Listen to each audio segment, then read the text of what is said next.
bien, hermanos. Vamos a ver hoy el título de la reflexión es cómo recuperarnos del fracaso.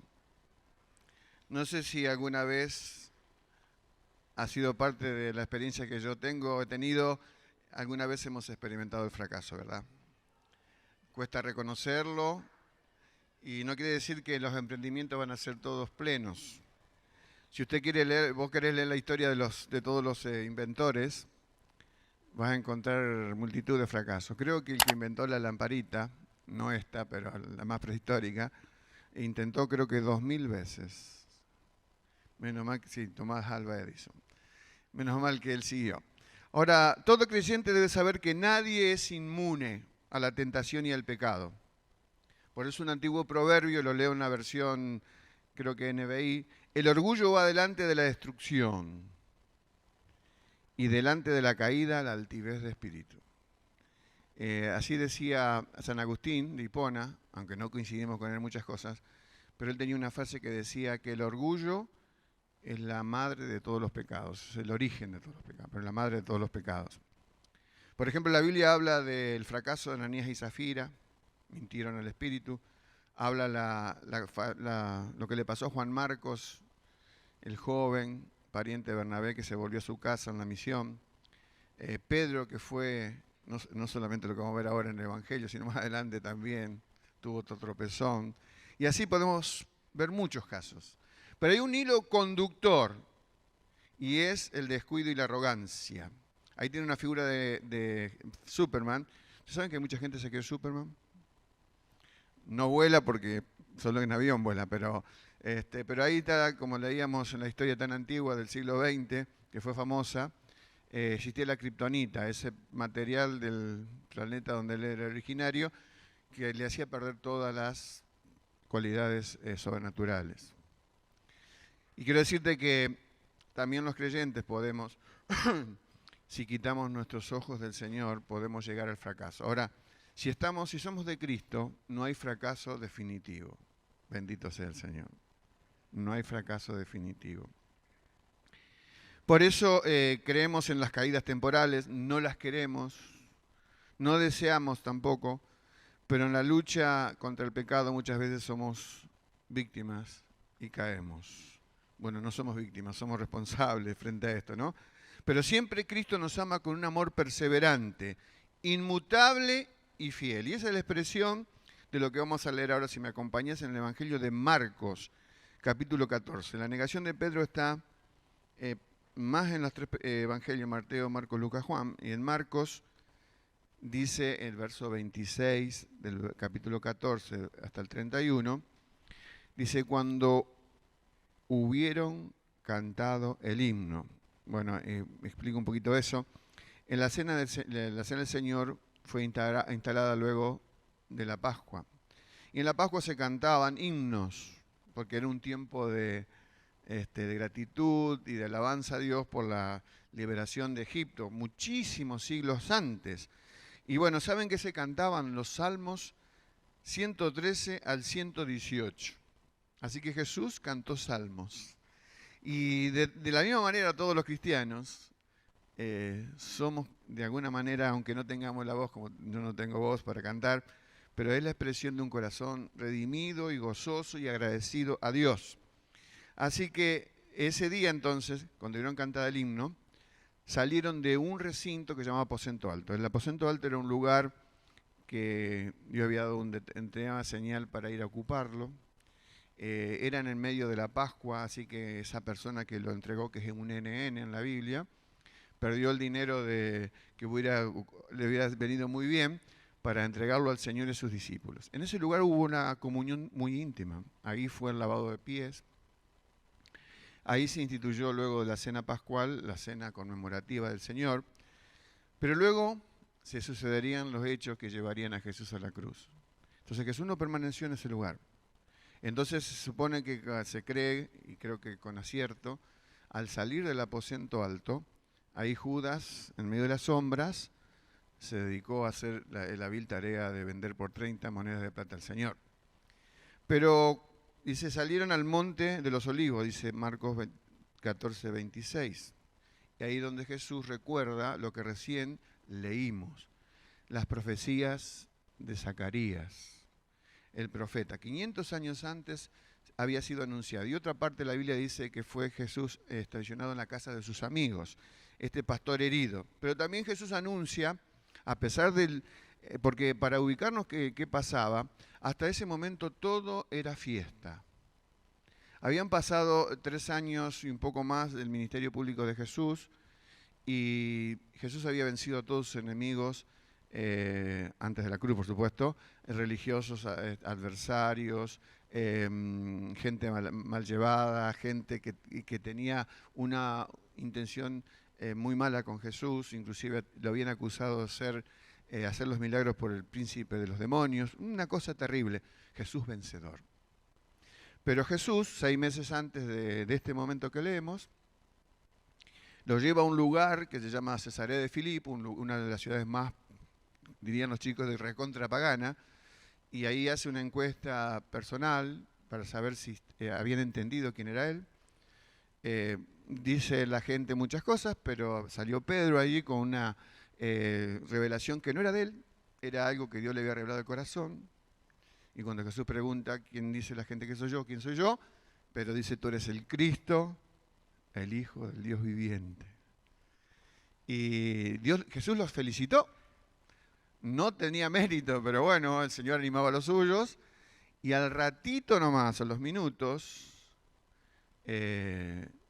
cuando Jesús anunció que se venía la entrega, se venía la cruz, se venía todos los sucesos que lo llevarían a la muerte, Pedro, pensando bien aparentemente él, le dice: Señor, que no te acontezca esto, y él se opuso al plan de la cruz. Así que era un examen. La pregunta teórica primera se sacó un 10, y en la segunda se sacó un aplazo. Y ahí comenzó a desbarrancarse Pedro, hasta que lo encontramos acá 6 meses después. O sea, entre Mateo 16, que fue la confesión de Pedro, y Marcos 14 y Lucas 22, donde está la negación de Pedro, hubo 6 meses. Como dice una letra de un tango, creo así, barranca abajo fue. Primero dijo eso, que no fuera... Dice la Biblia que comenzó a reconvenirle. La palabra reconvenirle es una palabra muy dura, que quiere decir a él en ese momento, que estaba Pedro captado por la soberbia, que dice censurar, reprender, corregir. ¿Cómo? El discípulo. Jesús había tomado una materia prima de Galilea, de donde era Pedro y muchos otros. Era la, diríamos, comparado con el medio, era la peor que podía haber elegido, pero Dios hace las cosas como Él quiere, para ser exaltado Él, no nosotros. Y entonces allí se nota la vulnerabilidad de Pedro.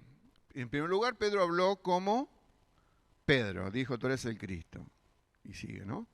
Y en segundo lugar habló como Simón, porque Simón era la materia prima que Jesús había tomado, era el nombre que habían puesto los padres, y dijo: yo comienzo con vos, sos llamado Simón, pero vas a recorrer un camino en el cual te vas a llamar Pedro, y vas a ir adquiriendo las cualidades de un verdadero discípulo. Y ese discípulo comenzó cuesta abajo, hasta que llegamos a este versículo que leímos recién, de Marcos 14, donde lo encontramos haciendo agua.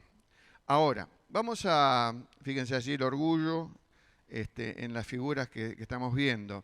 Ese es el hilo conductor.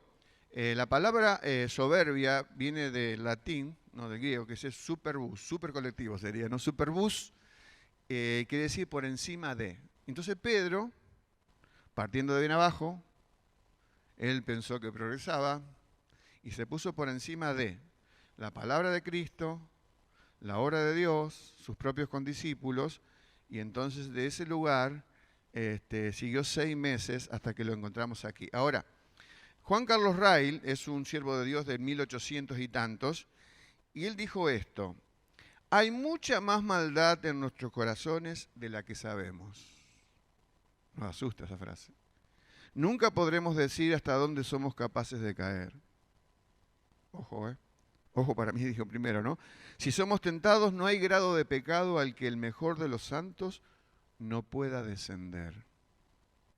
Si no es sostenido, y acá viene lo bueno, por la gracia de Dios, si no vigila y ora, en nuestros corazones permanece escondida la semilla de toda maldad. Solo necesita el ambiente adecuado para germinar con una vitalidad maligna. En ese periodo de 6 meses, esto que dice Juan Carlos Ray comenzó a germinar en el corazón de Pedro. Nadie generalmente llega al fracaso instantáneamente. ¿Sí? Posiblemente alguno podrá ser. Pero vieron cuando hay caminos, cuando uno transita en Argentina y que está en reparación, te van diciendo 2,5 kilómetros más adelante hay problemas, caminos sinuosos, caminos sin arreglar, camino con pozos, y te van dando carteles que te van indicando hasta dónde puede ser el grave problema. Bueno, Pedro ningún cartel vio. Y eso que el Señor le advirtió. Y lo último que hizo fue en ese momento, y hasta le dijo esa famosa frase, que antes que cantara el gallo, 2 veces, él negaría a Cristo 3 veces. Y eso fue lo que aconteció. Ahora, el pasaje que leímos, no sé si leímos todo, pero yo dejé en el himno, salieron al monte de los olivos, o sea que del aposento alto, diríamos, de Rosario a Funes, sería más o menos para que podamos entender. Entonces Jesús les dijo, todos os escandalizaréis, esa palabra es muy dura, escandalizo es en el griego, quiere decir caer en una trampa, en el camino y tropezar. De Cristo, de mí esta noche, porque escrito está lo que dijimos de Zacarías, heriré al pastor y las ovejas serán dispersadas, pero después que haya resucitado iré delante de vosotros a Galilea. Hasta ahí. Entonces Pedro le dijo, aunque todos se escandalicen, porque Pedro estaba subido arriba, el superbús, ¿no? Él estaba por encima de todo, encima de Cristo, encima de la palabra de Dios, encima de las profecías de Zacarías, encima de todo. Bueno, lo hago el énfasis porque de alguna manera nos describe a nosotros, me describe a mí, cuando nos creemos dueños de la verdad. Dice, y le dijo Jesús, de cierto que tú, esa frase de cierto te digo, es verdad, verdad. Hoy, esta noche, antes que el gallo haya cantado 2 veces, me negarás 3 veces. Mas él con mayor insistencia, era un hablador serial. Y decía, si me fuese necesario morir contigo, no te negaré. También todos decían lo mismo, porque uno cree que es Pedro solamente, no, pero ya que dice que todos hacían lo mismo. Así que vamos a preguntarnos cuáles fueron las razones por las cuales Pedro negó al Señor. En primer lugar, porque confió en sí mismo. Él solía ser la boca de todos, porque por todos hablaba y por todos preguntaba. Ahora debió ser el oído de los demás. Pero cuando el Señor le advirtió de que era inminente el peligro de su caída y su fracaso, entró por acá, salió por acá. Muy parecido a mí o tal vez a muchos de nosotros. A veces tenemos que escuchar más que hablar. Él debía hacerlo. O sea, debemos entender que la verdadera fe podrá ser sacudida, pero no extinguida. Y qué interesante que con el tiempo, cuando él se recupera y comete otros errores también comete, porque nadie es perfecto, en su carta, 1 Pedro 1,5, dice que sois guardados por el poder de Dios mediante la fe para alcanzar la salvación que está preparada para ser manifestada en el tiempo postrero. Pedro se equivocó porque confió en sí mismo. ¿Y por casa cómo andamos? Muchas veces confiamos en nuestra experiencia, en los años que tengo, siempre se hizo de esta manera y creemos que está bien. Y a veces Dios no usa carbónico, Dios a veces tiene la libertad de obrar como Él quiere. Así que no podemos, aunque sea valiosa mi experiencia, confiar en ella. Porque el libro de Proverbios dice que confía en su propia experiencia, se transforma en un necio. En segundo lugar, Pedro fracasó porque durmió cuando debió velar.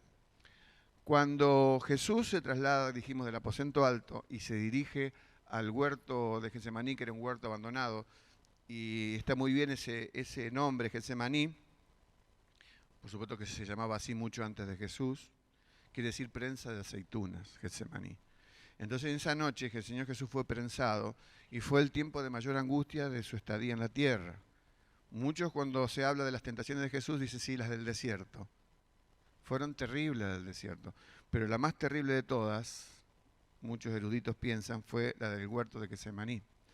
Porque hasta ese momento el Señor pidió al Padre, Él no deseaba morir, porque Él era humano y tenía instinto de autoconservación, pero ese instinto de autoconservación chocó con la voluntad de Dios y Jesús en ese día optó por la voluntad de Dios y no por la voluntad humana que hubiera querido no llegar a la cruz. Y llevó de auxiliares para ese momento de grave angustia, la palabra que se traduce es agonía de Jesús, tanto es así que tuvo que ser asistido por un ángel del cielo. Pero los discípulos que debían reforzar, acompañar al maestro con el que habían tenido tantos éxitos y nunca fracasos, ahora parece que se le había quemado el guión porque el Señor le había dicho, tiene que pasar esto. Van a prevalecer mis enemigos, es la hora de las tinieblas y es la hora de la cruz. Y entonces, ¿qué les pasó a los discípulos? Se durmieron. Y dice que era a consecuencia de su gran tristeza. Ahora, en tercer lugar, Pedro fracasó porque usó armas carnales. Cuando vino una turba enloquecida buscando a Jesús, que había sido entregado por Judas, había convenido, Judas le señala cuál era, por supuesto era de noche, así que se tenían que guiar con algunas teas, y le dio ese beso traidor al Señor. Pedro todavía estaba siendo Simón. Pedro había desbarrancado 6 meses antes, por eso en la transfiguración, semana después de haberlo confesado como el Mesías, como el Cristo, el Hijo del Dios viviente, Pedro, cuando estaba Jesús hablando de su partida con Moisés y Elías, Pedro no hablaba de partir, Pedro hablaba de residir, de quedarse, de permanecer. Otra vez ajeno a los planes de Dios, era el tiempo de la entrega, y Pedro siguió adelante. Y allí también quiso defenderlo al Señor. El Señor no necesita defensa. Y le apuntó a la cabeza de Malco, y ve que este se corrió, y le rebanó la oreja. Y Malco para siempre llevó el regalo precioso de una sanidad especial de su oreja que le fue restituida. Pero quedó avergonzado el discípulo. En lugar de salir el Pedro que Dios había formado de la materia prima Galilea, que era de la más mundana, más contaminada, pero que estaba en proceso de transformación, sufrió ese retroceso. Y allí, en lugar de usar otras armas, las de la fe, utilizó las armas carnales. Es parecido a nosotros, es parecido a vos, es parecido a mí, Pedro. Confiamos mucho en nosotros mismos. Usamos a veces armas del mundo carnal, experiencia, conocimiento, conexiones y tantas cosas. El cuarto elemento por el cual Pedro negó al Señor, lo dice también Lucas 22:54, dice así bien definido: Pedro seguía de lejos a Jesús. Pedro seguía de lejos a Jesús. Claro, sus ideas ya de la prevalencia de un mejor plan para el Señor no habían sido en los días de fiesta del inicio del ministerio, los grandes milagros. El periodo de los 6 meses últimos de Jesús hasta la cruz fueron los de mayores milagros. Sanó al ciego de nacimiento, nunca había sanado el Señor a un ciego de nacimiento, había sanado a muchos ciegos, pero que recuperaban la vista. Había resucitado gente, a 2, pero ahora resucitó a Lázaro en la semana previa a la cruz, y Lázaro hacía 4 días que estaba muerto. Ahí para ver el poder grandioso del Señor. Y en quinto lugar, Pedro, como nosotros a veces nos pasa lo mismo que Pedro, se calentó con el fuego de los enemigos. Él tenía alguien, se piensa que es Juan, que conocía al sumo sacerdote, entonces en esa noche fueron llevados al principio a Jesús, y dice que ahí habían encendido los soldados un fuego, porque se ve que hacía mucho frío, y él se calentó en el medio del fuego enemigo. Allí fueron 3 siervos que constantemente dijeron: tú eras uno de ellos, y el Señor negó que no era discípulo de Jesús. ¿Saben que nosotros decimos, sí, estaba mintiendo? No, en realidad no estaba mintiendo. Pedro no era discípulo en ese momento, había abandonado la carrera, se había vuelto a ser Simón, no era Pedro, así que no estaba mintiendo.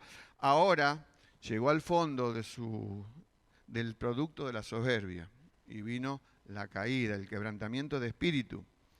Y hay algo muy tierno en Jesús, que a pesar de la locura de su discípulo, de la materia prima que se había vuelto contra el maestro, contra el alfarero celestial, tiene una mirada tierna de amor. Entonces la mirada de Jesús es una mirada sin palabras, pero que intentaba llevarlo a Pedro a la reconversión, mostrarle compasión, mostrarle dirección, mostrarle gracia. Posiblemente con esa mirada, Pedro recordó muchos eventos de cuidado de Jesús, porque no era la primera vez que cometía semejantes errores. Tal vez este es el que lo distingue de todos los demás. Por eso alguien dijo: todo buen arrepentimiento comienza con un recuerdo.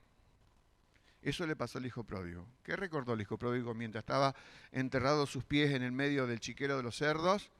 La casa del Padre, lugar de bendición, lugar donde disfrutó los mejores momentos de su vida seguramente. ¿Qué pasó con los hermanos de la iglesia en que el Apocalipsis de Éfeso capítulo 2, Jesús les dice, recuerda tus primeras obras, recuerda? Así que de alguna manera el mirar hacia atrás, los buenos momentos con el Señor, pueden ser un elemento de estímulo para recapacitar en dónde estamos. Gordon MacDonald fue un pastor, en la placa que sigue, uno de los más famosos que había en Estados Unidos en la década del 80 o del 90. Y él tuvo una aventura amorosa con su secretaria, una sola aventura, y representó la caída brutal de su ministerio. Podríamos discutir si, como en el caso de Pedro, si estuvo bien lo que va a pasar después cuando el Señor lo repone al ministerio. Y Gordon MacDonald tuvo un periodo de 2 años donde fue discipulado por los ancianos de su propia iglesia, una de las más conocidas de Estados Unidos, y luego escribió 2 libros que fueron célebres. Yo los leí varias veces a los 2. Uno se llama Ponga orden en su mundo interior y la otra Restaurando su vida deshecha. En ese libro, él da esto que viene bien aplicado a la vida de Pedro y a la mía y a la tuya. Miren las 3 cosas, él analiza muchos elementos de caída de los cristianos, que si somos cristianos el fracaso nunca será definitivo. 3 mitos o argumentos con los cuales nos engañamos. Primer mito, creemos que los fracasos son la excepción y no la regla. Y él contesta, Gordon MacDonald, estudiando casos y la Biblia, conoce la historia. Conoce la historia.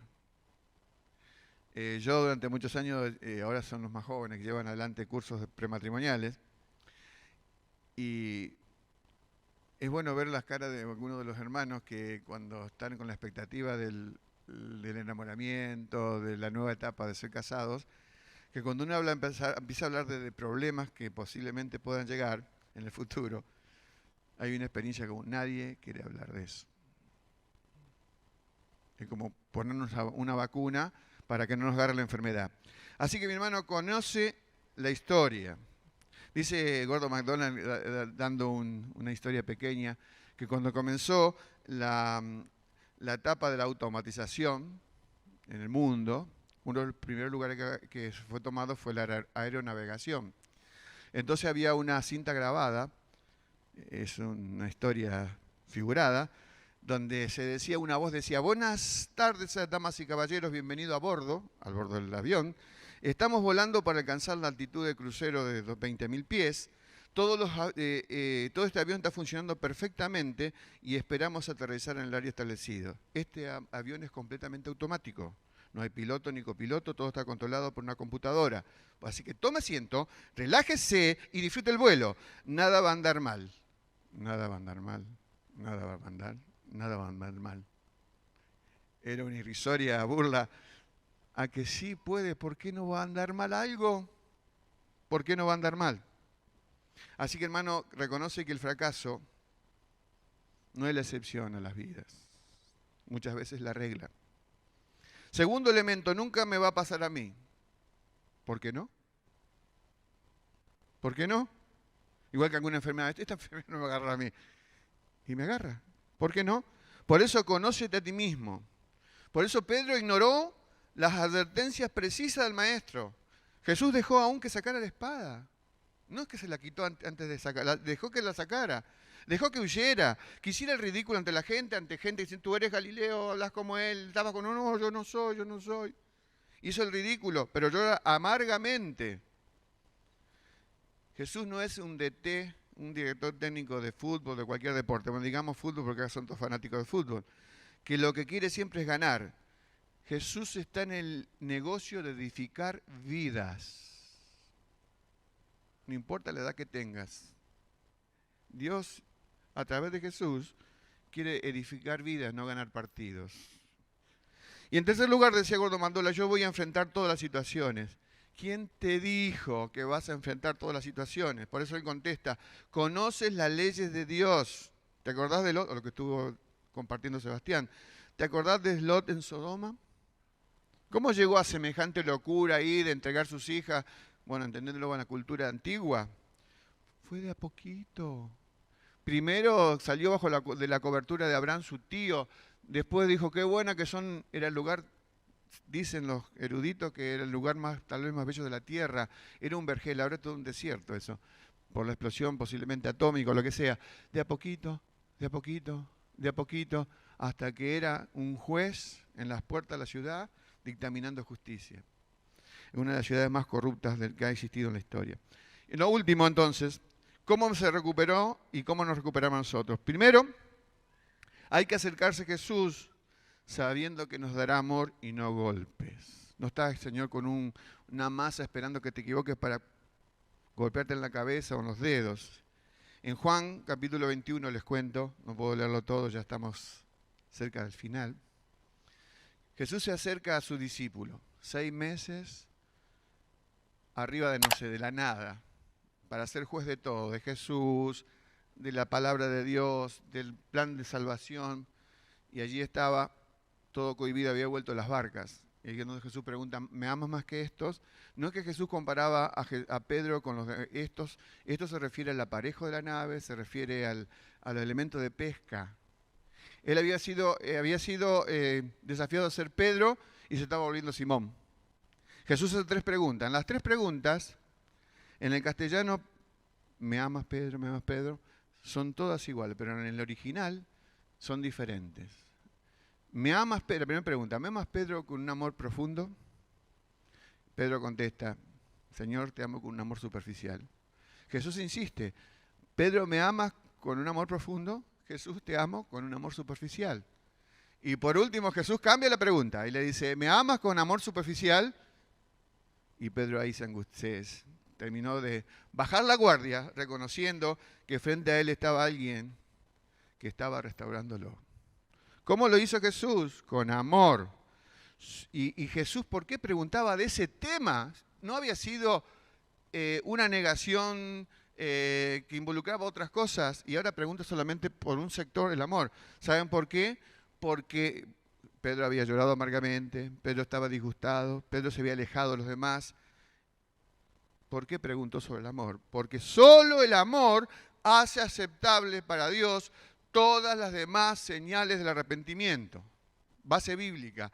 Cuando la mujer ex prostituta entró a la casa de Simón el fariseo, ya estaba perdonada. Lo que hizo ella al volcar ese perfume y al secarlo con sus cabellos, lo lavaba con sus lágrimas, estaba la mujer reconociendo que ya había sido salva.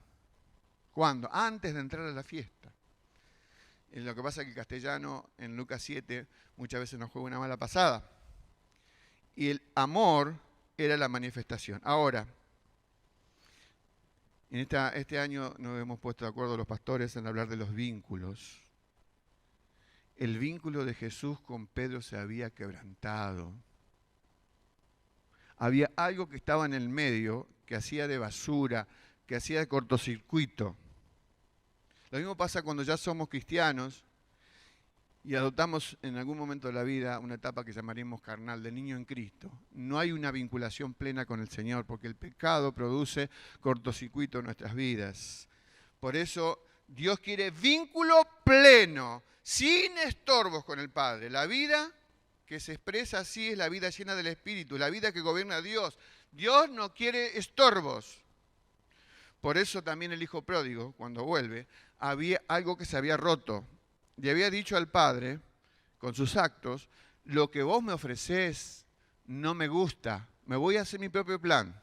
Otra vez en el Superbus se encontró en la plenitud del orgullo. Es como Adán y Eva. Oh, pero estamos volviendo atrás. Sí, porque esto no es nuevo.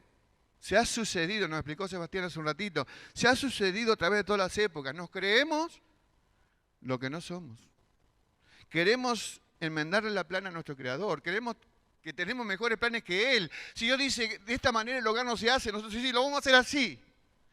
Pero mirá que no podés tener bronca contra fulano, porque eso te estorba tu oración. No importa, quiero seguir teniendo bronca. Pero mirá que la palabra dice que no, que aunque sea injusto con vos, hay que perdonar. No, yo me creo dueño, yo me creo por arriba de los principios de Dios.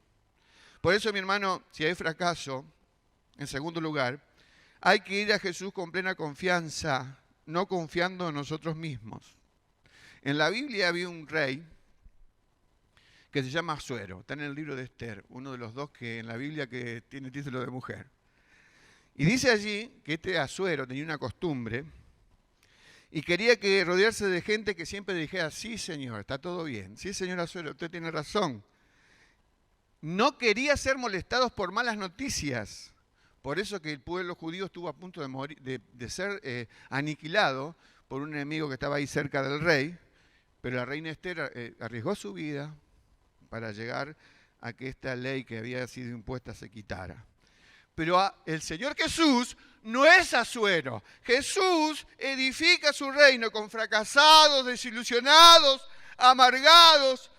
A todos ellos le da la bienvenida, pero no para que nos quedemos como estamos, sino para ser renovados en su poder. Por eso repito lo que dice Proverbios 28-26. El que confía en su propio corazón es un necio, pero el que anda en sabiduría, con sabiduría será librado. Y el Proverbio 3 dice, confía en el Señor con todo tu corazón y no te apoyes en tu propio entendimiento. Dice la versión Reina Valera, tu propia prudencia. Tercer elemento para volvernos al Señor. Rodéate de gente que enriquezca tu vida. No te rodees con aquellos que degradan tu vida, que son como un salvavidas de plomo, que se adhieren a vos y te llevan para abajo. No, necesitas ánimo y valor. El fracasado muchas veces, como pasó con Pedro, no quiere ver a nadie. Por eso cuando Jesús quiere reunirlos a todos en Galilea, como era el plan profético en Mateo 14, el ángel se le aparece a la mujer y le dice, díganle a los discípulos y a Pedro, dice, ¿cómo? Pedro no era discípulo, sí, pero en ese momento había dejado de serlo, momentáneamente, viviendo su propio plan. Rodéate de gente que enriquezca tu vida. Cuarto lugar, hay que ser lleno del Espíritu. Es el gobierno de Dios sobre la vida de un creyente. No es simplemente que Dios viene a morar en nosotros, al salvarnos, Dios viene a gobernar la vida. Cuando yo no lo dejo, comienzo a ir barranca abajo y comienzo a hacer el peor plan que Dios ha propuesto para mí. Por eso encontramos estas palabras frente a los fracasados o los que han ido en contra de los... Confrontemos con amor y son ataques. Y de repente uno por ahí atrás también una seña muy chiquita y dice el rematador, como dice el rematador, no sé si todos fueron alguna vez, a la una, $3, a las dos, $3. Y cuando va a levantar y va a decir $3, le remato, había un anciano atrás del lugar donde se remataban las cosas. Pide pasar al frente, toma el violín, le ajusta las cuerdas, las tiene dos partes el violín, los dos lugares son rectificados por el anciano, y ese violín tocó de una manera tan especial, una música suave, melódica, que acarició el oído de todos los oyentes ahí y el sentimiento también de los oyentes. Cuando dejó de tocar, el subastador siguió con el ritmo del remate y con una voz más bien parecía un susurro preguntó, ¿quién ofrece más por el viejo violín? Enseguida alguien levantó la mano y dijo, $1.000. De $3 a $1.000. Al rato, inmediatamente otro dijo $2.000. Y al otro momento, inmediato, $3.000. Se armó allí una fiesta de aplausos con verdadero entusiasmo. Y miren el final, la placa última. Alguien le preguntó al rematador, hay algo que no entiendo. ¿Qué es lo que cambió el valor de ese viejo instrumento? El experimentado subastador dijo, el toque de la mano del maestro. ¿Te crees fracasado? Y la secuela de tu fracaso la estás viviendo ahora. Necesitas el toque del maestro. Él tiene como especialidad cambiar vidas. Por eso adoramos a nuestro Señor. Si así agarró a ese golpeado violín rayado por el pecado, nuestras vidas están rematadas baratas frente a multitudes que no piensan, somos exactamente como el viejo violín. Pero si esas vidas están por rematarse por casi nada, puede llegar el maestro, tocar las fibras internas tuyas, solo con el amor y la gracia salvadora. El Señor puede transformar nuestro fracaso en éxito. Por eso vamos a cantar, para terminar, la canción esa que dice que me has ceñido, quiere decir me has vestido, porque esa canción habla de la victoria. Es lo que el Señor ha hecho por nosotros. Así que digámosle no al fracaso. Y si sos de Cristo, en Cristo no hay fracaso definitivo. Y si no sos de Cristo, acércate a Cristo ya, buscando en Él el verdadero perdón. El rey David, en el Salmo 18, versículo 32, siendo el rey de Israel, dice: Dios es el que me ciñe de poder y que hace perfecto mi camino.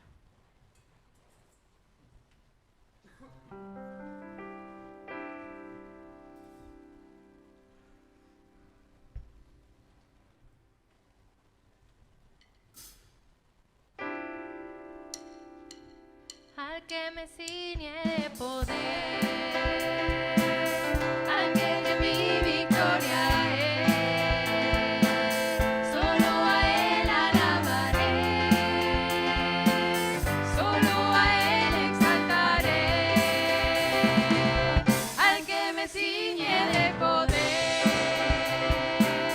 al que mi victoria es, solo a Él alabaré, solo a Él exaltaré. De ti será mi alabanza en la congregación, cantaré y alabaré tu nombre, Señor. De ti será mi alabanza en la congregación, cantaré y alabaré tu nombre, Señor. La cantamos una vez más. Al que me ciñe de poder, aquel que mi victoria es, solo a Él alabaré, solo a Él exaltaré. Al que me ciñe de poder, aquel que mi victoria es, solo a Él alabaré, solo a Él exaltaré. De ti será mi alabanza en la congregación, cantaré y alabaré tu nombre, Señor.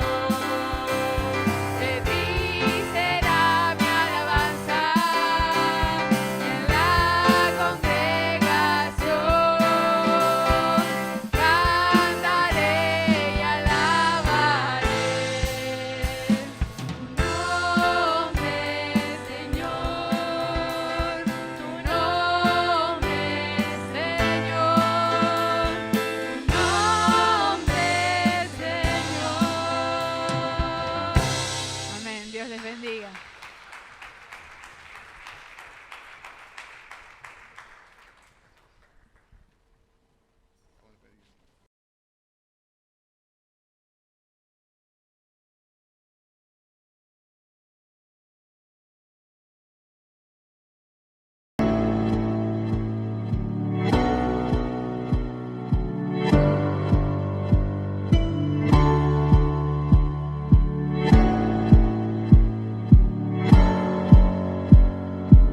$1,000. Al rato, inmediatamente otro dijo $2,000. Y al otro momento, inmediato, $3,000. Se armó allí una fiesta de aplausos con verdadero entusiasmo. Y miren el final, la placa última. Alguien le preguntó al rematador: hay algo que no entiendo. ¿Qué es lo que cambió el valor de ese viejo instrumento? El experimentado subastador dijo: el toque de la mano del maestro. ¿Te crees fracasado? Y la secuela de tu fracaso la estás viviendo ahora. Necesitas el toque del Maestro. Él tiene como especialidad cambiar vidas. Por eso adoramos a nuestro Señor.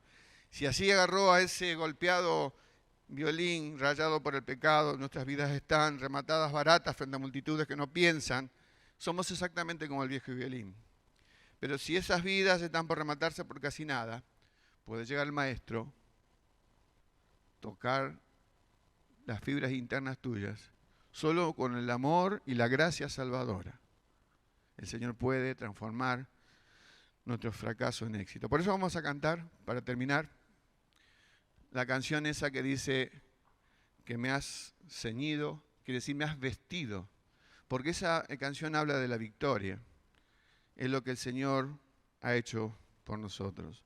Así que digámosle no al fracaso. Y si sos de Cristo, en Cristo no hay fracaso definitivo. Y si no sos de Cristo, acércate a Cristo ya, buscando en Él el verdadero perdón.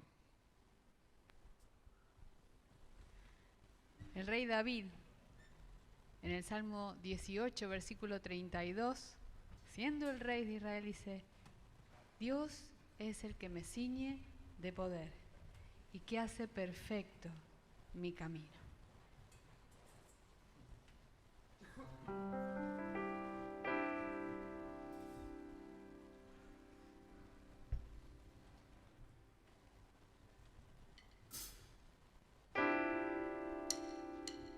Al que me ciñe de poder